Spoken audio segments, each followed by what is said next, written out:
Mr. Pond Boss, tell me what to do to make all my Lunker Lake dreams come true.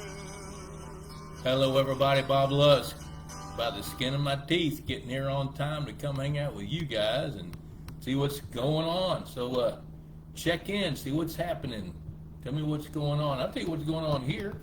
Debbie and I just pulled into Paynesville, Ohio after spending the night in Grand Rapids, Michigan last night on the second leg of our much needed vacation. We spent the first week in Door County, Wisconsin, and spent 4 of those days fishing for smallmouth bass. And then today we popped in and saw Ron Krisman for a little bit. He watches this show almost every Tuesday, and he's a big Pond Boss fan as well. And got to see what he's doing growing smallmouth bass. So I thought, what the heck, what a topic. How about smallmouth bass? We'll start with that. And we talk about what you want to talk about. So you guys, let me know who's watching. Looks like we got 3 viewers. Bill Schrum checking in from Oklahoma. It's probably getting pretty hot there, I bet.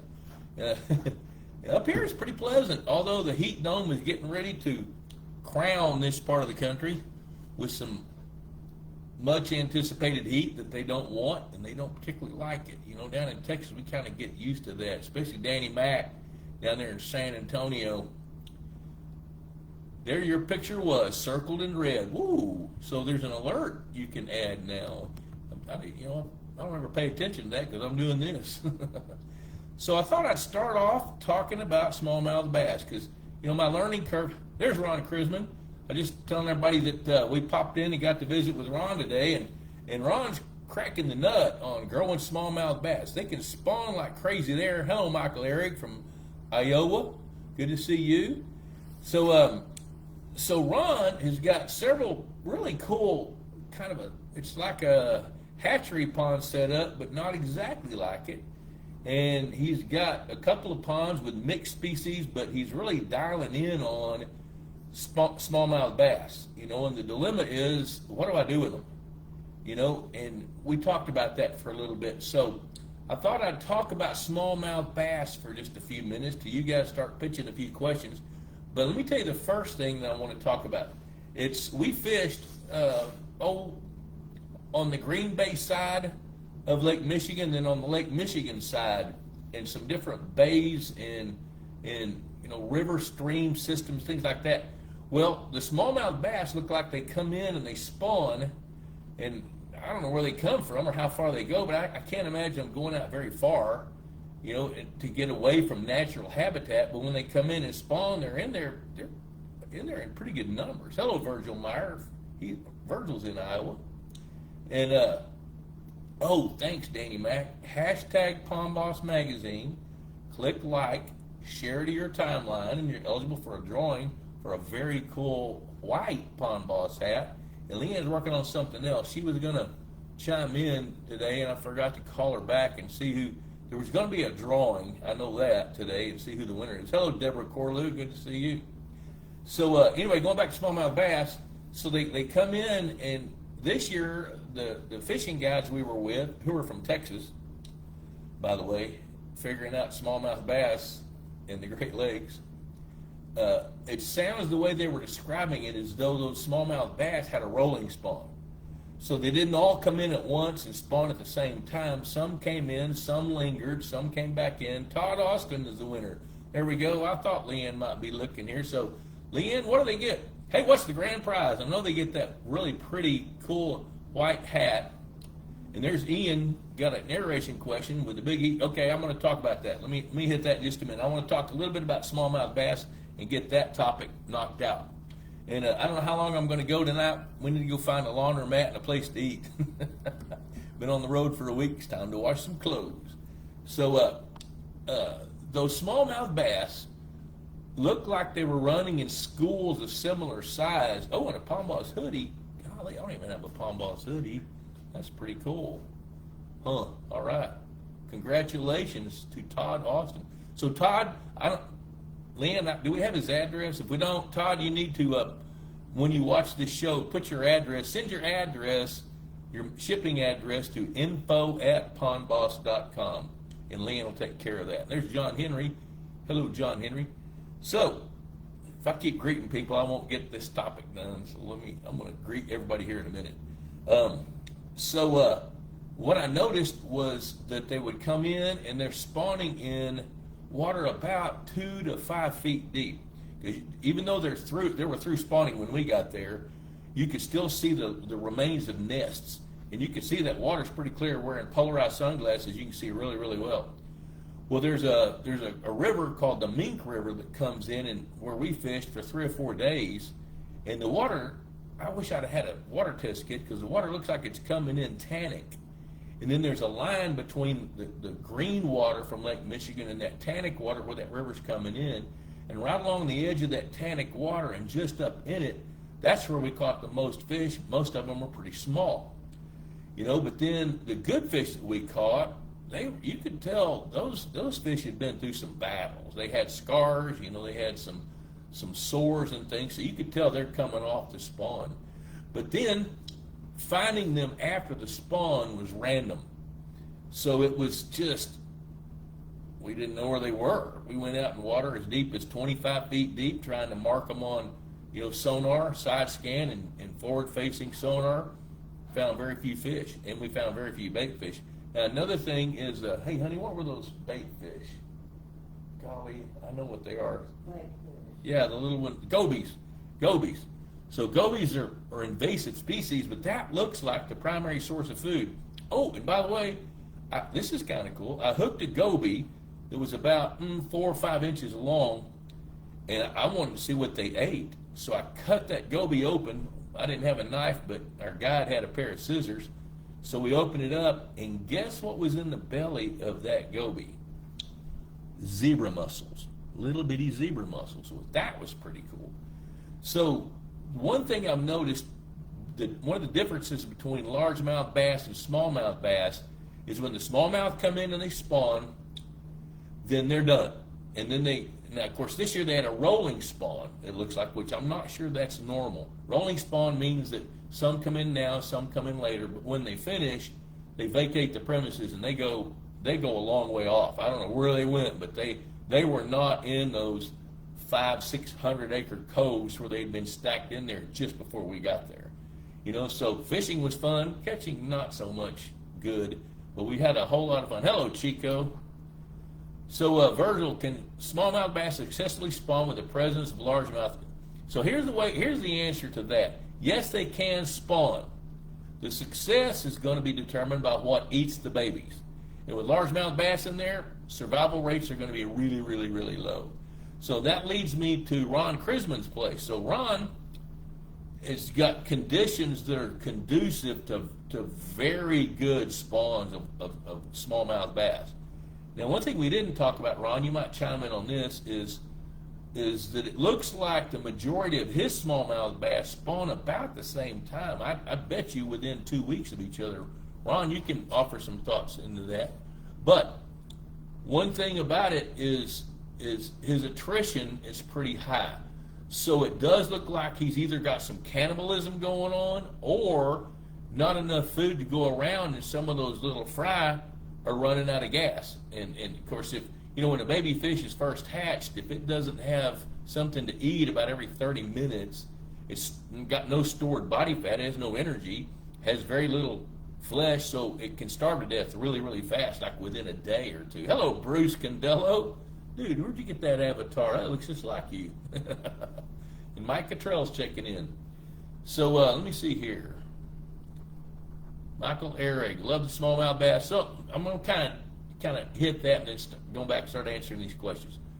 So one thing I noticed about Ron's ponds is the water quality, the water color in each pond was slightly different.